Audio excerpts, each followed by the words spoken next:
Today, we're diving into a really provocative text from the 19th century, Arthur Schopenhauer's essay on women. What if I told you one of the era's most influential philosophers wrote an entire essay arguing that women were, and I quote, the unaesthetic sex? Well, he did. Yeah, that is a jarring statement to read, and it's supposed to be. This quote, right here, is our way into a worldview that feels completely alien to us now. It's pretty much the foundation for everything we're about to explore in his essay. Okay, so before we get into the weeds, I want to be really clear about our approach here.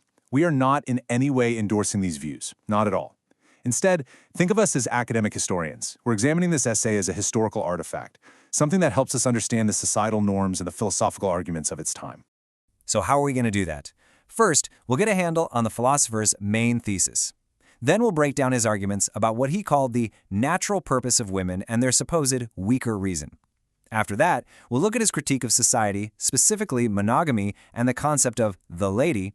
And finally, we'll ask, why do these ideas, as outdated as they are, still matter for us to talk about today? So who was this guy Arthur Schopenhauer? Well, he was a German philosopher back in the 19th century, pretty famous for his pessimistic, some would say cynical, view of the world. He was definitely influential, but his ideas were also super controversial. And this essay in particular gives us a really stark, unfiltered look at the kinds of attitudes that were used to justify the social order of that era. All right, let's get into his first big idea. Schopenhauer's whole philosophy was about grounding things in nature and biology. And, his views on women were no different. This is really the bedrock for his entire argument about a woman's place in the world. He actually argues that a woman pays her debt of life not by doing things, but by suffering. And he's very specific here.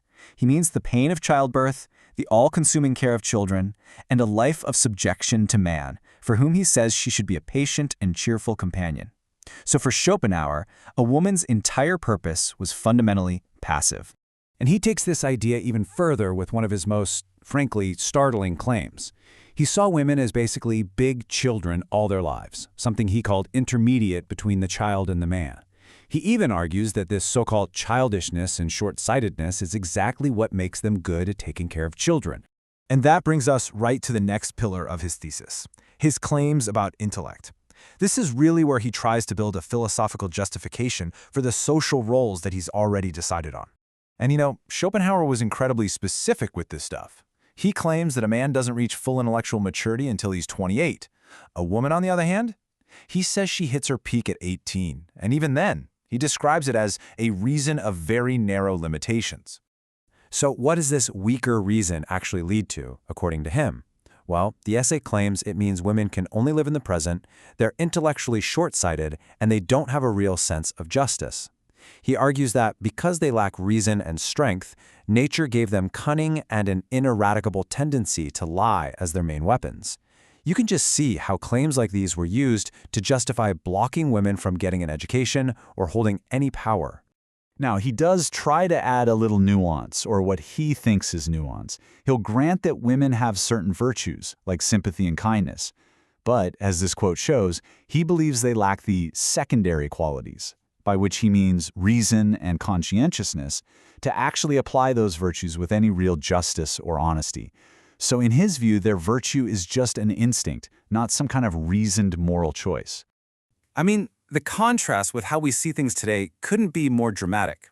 The 19th century view you see in this text is all about a fixed biological hierarchy, where your intellect is just determined by your sex.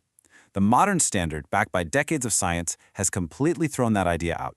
We now understand that cognitive abilities are not determined by sex, and instead, we talk about things like neuroplasticity, and of course, huge individual variation. So, how did Schopenhauer take all these philosophical ideas and apply them to the world around him? Well, let's turn to his critique of European society, where he really takes aim at monogamous marriage and the social status of women. He had a special kind of contempt for the figure of the European lady. The high society woman, dressed up, treated with all this gallantry, held up as this object of veneration. He saw her as an arrogant and totally unnatural monster, a product of what he believed was a flawed and deeply hypocritical social system. And his whole critique of the lady is tied directly to his argument against monogamy. He thought monogamy was just unnatural. He said it created useless old maids in the upper classes and, at the same time, forced countless lower-class women into prostitution just to survive. Controversially, he argued that polygamy was actually a real benefit to women as a whole because it made sure every woman was provided for and, in his words, returned her to her natural place as a subordinate. And to back all this up, he threw out a really stark number. He claimed there were 80,000 prostitutes in London alone. He called them human sacrifices on the altar of monogamy. For him, this wasn't just a moral problem, it was cold, hard proof of a broken system that unnaturally elevated a few women while damning so many others. Okay, so after wading through this deeply uncomfortable text, the big question is, why should we even care? Why do these offensive, totally outdated ideas matter to us today? Well, the answer is pretty straightforward. We study these views not to give them any credit, but to understand the philosophical bedrock that past societies were built on. Texts like this one act as a really powerful yardstick. They let us measure just how far our social, scientific, and ethical ideas have come. And that change has been absolutely massive. We've gone from believing in a fixed biological destiny to focusing on individual potential, from a rigid hierarchy of reason to valuing diverse cognitive strengths, from tightly prescribed social roles to the ideal of personal autonomy. And maybe the most important shift of all, we've moved on from this debate about either putting women on a pedestal or subjugating them and toward a simple standard of equality. And that brings us to our final thought. After more than a century of progress, it's worth asking, how do the echoes of these 19th century ideas still subtly influence the assumptions we make about each other and maybe even about ourselves in the world today? That's a question worth thinking about.